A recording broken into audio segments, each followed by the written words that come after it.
Welcome back to the Business Freedom Podcast. This is going to be part 2 of what we're calling Mindset, Focus, and Habits, where Stacy Peterson, our COO for Real Estate B School, who had a dream of exiting her real estate company and sold it for a 7-figure valuation in a small market where it had never been done before. Amazing businesswoman and just a great person.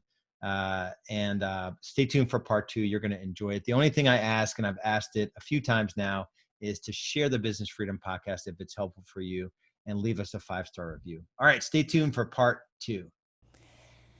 And the fourth one is service to others. And service to others is really that connection. So remember when I gave you the example of, well, this is my goal. I'm feeling comfortable. I'm not going to do it anymore. Nobody will notice. It's because you have no connection to someone around that goal. So there's no service to someone else. You're like, well, my team won't notice if I don't get my rocks accomplished by the end of this quarter. Or my spouse won't notice that we didn't go on date nights every week like I said we would. You know, they're fine, they get it. It's hard to find a babysitter. You have to make sure that you're connected to whatever your goal is. Because when you have disconnection, and your contribution is connected to that, you will totally underperform. And that's where our goals can fall flat. When you're thinking of achieving something new, mindset is everything, right? You've heard it a million times. However you come into it, if you're coming into something discouraged, how's that interaction going to go? Bad. Because your mindset is set on a certain type of frame. Tony Robbins calls it emotional state. So when you come into something, you have to be in an emotional state to achieve it or deal with it or go through it. So if you're going on a listing appointment, maybe some of you listen to music, maybe you have this habit of before you get on the phones. That's an emotional state or a type of mindset that you're developing so you can achieve that goal. Those things all create clarity. I'm developing my skill. I'm working toward it. I'm setting my mind. I can achieve the goal, even when it seems impossible. Your automatic emotions don't have to be in charge. So it doesn't have to be, oh, I don't feel like it today. I don't want to do the thing. I'm tired. I'm sick. Like if emotions ruled, I probably wouldn't have came on stage today because I'm like, oh, I just feel tired. I just feel blah. But I'm sure all of you would have been like, oh, how cool, we came and Stacy doesn't feel like it, right? We just can't do those things because we've made a commitment. So you have to set your mind that you're going to stay there even when it's hard. Break the habit. Another habit that sometimes we have, instead of not feeling like it, another one is just complaining. Right? So instead of doing something about it, oh, it's never enough for my team. I don't want to do this. I don't like this. It's not important, right? You're just complaining instead of getting to the next step. So you have to find the meaning. You have to find the meaning in it. This is essentially our roadmap. So not every mountain is worth climbing. Like if you look at the picture, she's looking out, but she's like, which one? What do I choose? So you have to look at meaning in a few different ways. Number one, meaning typically is discussed in the terms of enjoyment. So you'll find meaning in things that you enjoy. So enjoyment of the task you're going to do. Secondly, aligning with the value of that work or that task. So you have to enjoy it or find enjoyment in it. It doesn't have to be exciting, but you have to determine that you're going to find the joy in it, align around that, and then find fulfillment in the outcome. So instead of, I don't like calling. It's hard, people are rude, I don't like it, I don't feel like it's going to get me to my goals, I'm not going to do it. If you use the enjoyment, alignment, fulfillment, you'd be like, you know what? I enjoy making that money. making that money makes me feel like I'm contributing to something, and that's why I got into this work. And that makes me feel aligned with who I want to be as a person. That's different, right? The second one was different than I just don't want to make calls. So you have to find those 3 factors in your goal so you can create some clarity. Number 1, in order to find sort of the factors to meaning, like, okay, I understand what you're saying with enjoyment and fulfillment and alignment, but what are the factors to getting there? The first one is enthusiasm. So what could you get enthusiastic about? So if you don't like calling, you don't like whatever it might be, you don't like working out, what part could you get enthusiastic about? Maybe it's going to Lululemon and buying the workout clothes. That's my favorite part. Maybe it's you get to see a friend there at the gym. Or maybe it's like, hey, you know what? I hate calling people on the phone, but my team's counting on me, and it's important for me to show them that I can do it too. The second factor to finding meaning is the connection. We talked about, you have to find community within the things that you're doing, and it may not be someone right around you. It may be someone that you've met before, you'll just meet by doing that skill. Maybe it's a family member. It could be many different people, but finding connection will help you find that meaning. And then third, your efforts correspond with the passion. So when you're determining what you like about it and you're getting excited about part of the task, you have to determine what efforts will make you feel the most passion by doing it.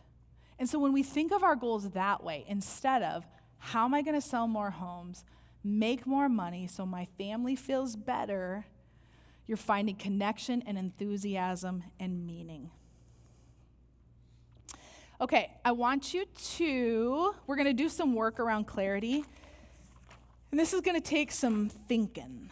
So turn to page 44. And I'm going to go through these questions with you really quick because I want you to take the time to go through it, and then we're going to do a share. And this has to be like the best share yet. So on page 44, right on the top next to next level clarity, grab your pens because I need you to write something. Ready? Best session ever. Smiley face. We're going to ask you to fill out a survey at the end. Guess who reads those surveys? Me. Best session ever, okay? Session 3, just so you remember. Okay, first question. Which things are you absolutely clear about that help you perform better than your peers? So these could be personal goals, could be work goals, could be anything. Second, what do you focus on to stay clear about what matters most? And I'm going to give you a little time to work on this. I just want to go over these questions real fast. What aren't you clear about, and how does that affect your performance? What do you do when you're feeling uncertain or undirected? And if you had to explain to someone you were mentoring what it is that makes you successful, what would you say? So let's start there. Let's start on those, and then we are going to go through some practices. So start on page 44, and I'm going to give you like 8 minutes. All right, so we're going to do some room share. I know you guys probably heard somebody say something cool. You had a discovery, so we'd love to share it. So raise your hand, and we have to throw the mic, so we'll throw the mic at you. Who wants to go first? Or I almost know all of your names, so I could just call your name.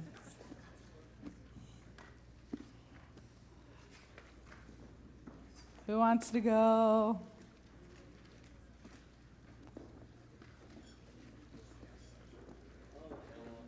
All right, David Pennell, good job. Y'all get tired of me talking. Ask me, please. I just stood up because you were said. So. Are there any kind of, like, what'd you get from your clarity session? Any kind of new ways you're going to show up? Any new things that came to mind? It's nice hearing from everybody else because we all seem to having the same issues. Yeah. So having the clarity and having the bounce off from the groups or just people we don't know that we could open up to, and then the forcefulness of writing it down on paper, it just makes it all clear at the end of the day. Yeah. So, yeah, good share. Because we all think, the other person has it all together. It's like, oh man, you struggle with that too, or you don't show up maybe how you want to, so it's nice to share. My share is, I just really appreciate what you said about thinking about who you want to become. So I think so often I'm like in the weeds on goals, and I'm like, well, I'm going to, I'll put it in my calendar, and I'm like, I'm just going to do this goal. But I think there's really something to that about thinking about, well, how would that person show up if I was already there? Yeah. And I think that's a whole nother thought that I've never really had, and that's really powerful. Yeah, awesome. That is good. Drew, nice. Mine was that the question where it asks what feelings you're feeling lately, and mine is anxiety and uncertainty around a new role. And Lars said something that has stuck with me for a while that says, whenever you're feeling uncertain, what are those words you say to yourself? And it was, Lars says, give it 7 years. And it's this idea that we want to be a master at our trade when we've only been doing it for a small amount of time, and it takes 7 years to get there. Yeah, we're playing the long game. We're not, we place these ridiculous timelines on ourselves. I need to be this next year, or this in a couple months, or I need to do this right now. And it's like, no, you've got 20, 30, 40 years to accomplish whatever. You don't have to create these crazy short timelines, which cause tons of anxiety. Yeah. And the specific agent that I gave that advice, he didn't last 7 months. And he was like, worst advice ever. Yeah, it was his second day, and he came in. He's like, what advice do you have? 7 years, buddy. Give it 7 years, and you'll be awesome.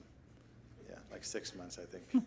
And I got reported to the board for him after he left our team, so it's just like a double awesomeness. Do you want me to share your share? Because I thought it was awesome. No? Oh, you want me to share? Oh, okay. So I think what I really learned out of this specific exercise is that I am not a really good leader. Meaning I get frustrated because people are not me. So I want them to do what I'm doing and think what I'm thinking, yet I'm not good at communicating that to them, and I'm not actually teaching them or guiding them. I'm just trying to do it like ESP or something, I don't know. So for me, it's I've never taken any classes or really read any books or gone deep into that teaching, not just coaching, because I feel like coaching is more kind of a back and forth relationship. Teaching is more telling them exactly what they need to do and keeping them accountable, which I have not learned how to do. So that's what you were talking about, right? Yep. Yeah. Perfect. That's good. Who else? Justin? Yeah, throw it. Oh. Woo! Big toss. Got the spin going. This is probably my 6th intensive, I think. So I appreciate y'all putting them on, really enjoy them.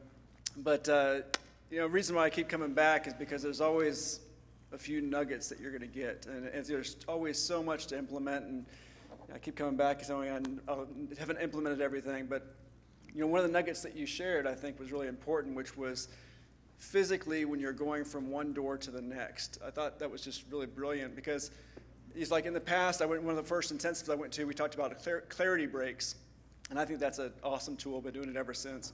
But this is just another physical reminder when you walk from one door to the next, just stopping and saying, okay, what's my intention? I thought that's really so far my nugget. So far the best session ever with the nugget for that one. So I appreciate that. And a few other, we had the same kind of thing. That's the thing, that doorway thing was a really good one. So Yeah, awesome.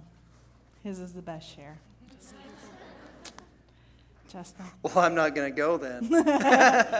His is the best. No, one of the things I got out of this that I thought was important, it says next time I feel negative emotion come up, is I was just going to say I had written down, I have everything I've ever wanted already.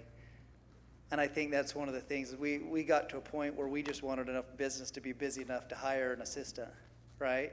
And then we wanted to be busy enough to maybe have one more person. It's like, when is it enough? And you want to have somebody that you work with that you like working with. Well, I already have people I like to work with. I already have enough physically, mentally, emotionally, the stuff that I need. So, it's okay. So anyway, I thought it was good. Yeah, that's good. Anybody else? Enrique. So a big thing for me, just from the session earlier and even now, is that I just need to enjoy the ride more. It's like this thing ain't gonna happen overnight. Like, I think part of what makes us good is that we're drivers and we want to accomplish all these things, but I'm looking back and it's like I haven't had that much fun lately. So I think to change my perspective is I just need to go after having fun, and in turn that's going to inspire me to work harder in the business. So next thing I'm going to do when I get back is plan out all my vacations for the year. So Good one. that's going to help me. Yeah. His whole team is here. Yeah. They were like, yeah, buddy, you need to chill out. You need another Chill out. vacation. Yeah. It's so true though about like enjoying the ride and realizing what you have when you're in that moment. Even for me, like, not being on my team anymore, and I think like, oh man, like I just want to call them and say, how are you? Or like, what are you doing today? Or, what's new? Or what client said what? Ew, they said that? Oh gosh. Like you want to feel all the stuff you kind of wished away. Like when you're out of it, you think, oh man, I just missed that. Like, why didn't I do, why didn't I spend more time with this person? Why didn't I go to lunch with that person? And that's not, why didn't I sell more homes? Why didn't I go on more appointments? It was like, why didn't I spend more time with the people that were around me? Because it was those connections that matter, which is totally enjoying the ride. Thanks for listening to the Business Freedom Podcast. If you're getting value from the podcast, would you please leave us a 5-star review and share it with others who might benefit from the content I'm sharing? And if you're ready to scale your real estate business sustainably and profitably, there are a couple options for you. If you're doing under $500,000 in annual GCI, our Business Foundations program is for you. Head over to getbusinessfoundations.com. That's getbusinessfoundations.com. and learn how you can make the shift from overwhelmed real estate agent to true business owner. If you're doing more than $500,000 in annual team GCI, there's our graduate program, designed for top producers and team leaders who want to grow their team and scale their business. If that's you, go to realestatebschool.com and apply for a free business growth strategy session. In your business growth journey, we have the tools, systems, strategies, training, and coaching to get you where you want to be. Remember, only you can create your future, so take action now.